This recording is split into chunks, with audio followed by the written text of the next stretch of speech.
Hello friends, સ્વાગત છે food કુટોરમાં। હું છું ચેતના પટેલ અને આજે હું તમને લીલો હવેજીયો રોટલો ઘરે કેવી રીતના બનાવો તેની રેસીપી બતાવીશ। આ રોટલાને તમે હાથથી ટીપીને અથવા તો વણીને પણ બનાવી શકો છો। આપણે આજે બંને રીતે બનાવીશું। આ રોટલો બનાવવામાં ખૂબ જ ઇઝી અને ટેસ્ટમાં ખૂબ જ ટેસ્ટી છે, એની સાથે સાથે હેલ્ધી પણ છે। આ હવેજીયા રોટલા સાથે દહીં અથવા તો ચા ખૂબ જ સરસ લાગે છે। આ હવેજીયો રોટલો તમે સવારમાં અથવા તો રાતે ડિનરમાં પણ લઈ શકો છો। તો આ રેસીપી જરૂરથી ટ્રાય કરજો અને જો તમને આ રેસીપી ગમે તો મારા વિડીયોને લાઇક કરજો, શેર કરજો અને મારી ચેનલને સબસ્ક્રાઇબ કરજો। આવી જ નવી રેસીપી માટે બાજુમાં આપેલા બેલ આઇકન પર ક્લિક કરજો અને જેમણે મારી ચેનલને સબસ્ક્રાઇબ કરી છે એમનો ખૂબ ખૂબ આભાર। હવેજીયો લીલો રોટલો બનાવવા માટે એક મોટા વાસણમાં 1 કપ બાજરીનો ઝીણો લોટ, અડધો કપ જુવારનો ઝીણો લોટ, 1/8 કપ ઝીણો રોટલીનો લોટ, 1 નાની ચમચી હળદર, 1 નાની ચમચી અજમો, 1 નાની ચમચી હિંગ, 2 ચમચી મીઠું,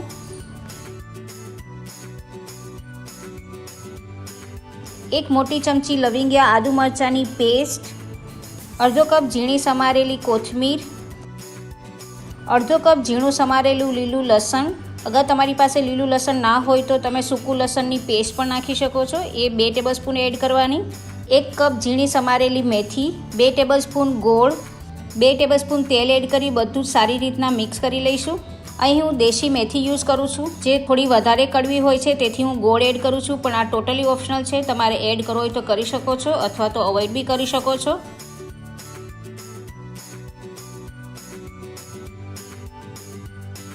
તમે જોઈ શકો છો તેલ સરસ મિક્સ થઈ ગયું છે। હવે અડધો કપ વલોવેલું દહીં એડ કરી દઈએ અને સારી રીતના મિક્સ કરી લઈએ।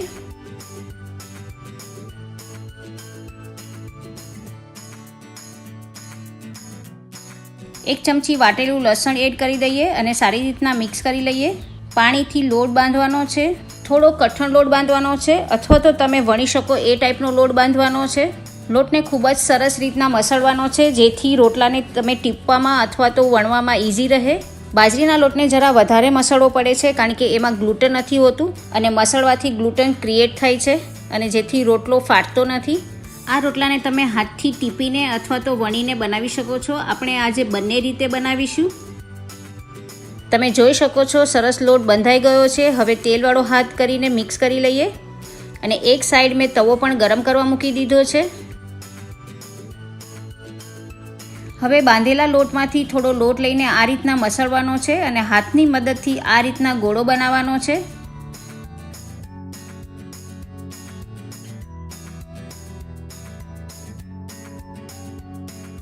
હવે રોટલીના લોટના અટામણમાં આ રીતના રોલ કરી લઈએ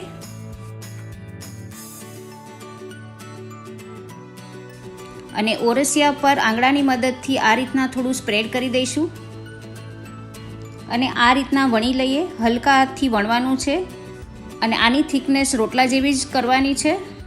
તમે જોઈ શકો છો સરસ વણાઈ ગયો છે। હવે તવો ગરમ થઈ ગયો છે, તેના પર આ રીતના રોટલો મૂકી દઈશું। નીચેની સાઈડ થોડો શેકાઈ જાય એટલે આ રીતના પલટાવી દઈશું અને ઘીથી શેકવાનું છે। અગર તમને ઘી પસંદ ના હોય તો તમે તેલથી પણ શેકી શકો છો।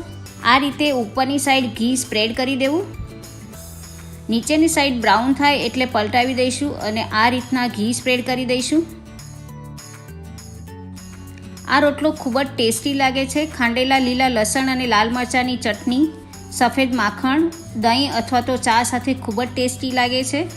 આ રીતે બંને સાઈડ શેકી લઈશું અને બંને સાઈડ શેકાઈ જાય એટલે પ્લેટમાં નીકાળી દઈએ। તમે જોઈ શકો છો સરસ શેકાઈ ગયો છે, પ્લેટમાં નીકાળી દઈએ। હવે આપણે હાથની મદદથી ટીપીને રોટલો કેવી રીતના બનાવો એ જોઈશું। લોટનો એક મોટો ગોળો લઈશું અને હાથની મદદથી આ રીતના ગોળ ગોળ ફિનિશિંગ આપવાનું છે અને પાણીવાળો હાથ કરીને આ રીતના ટીપી લઈએ। ખૂબ જ ધ્યાન રાખીને ટીપવાનું હોય છે। સરસ ટીપાઈ ગયો છે। હવે ગરમ તવા ઉપર મૂકી દઈશું। આપણે આગળનો રોટલો જે વણીને શેક્યો તો એ જ રીતના આ રોટલાને પણ શેકવાનો છે। ઘી અથવા તેલથી શેકવાનો છે અને બંને સાઈડ સારી રીતના શેકી લઈશું। તમે જોઈ શકો છો સરસ શેકાઈ ગયો છે। સર્વિંગ પ્લેટમાં નીકાળી દઈએ। આ રોટલો જરૂરથી ટ્રાય કરજો અને આવી જ એક રેસીપી સાથે ફરી મળીશું। ત્યાં સુધી હેપી કુકિંગ।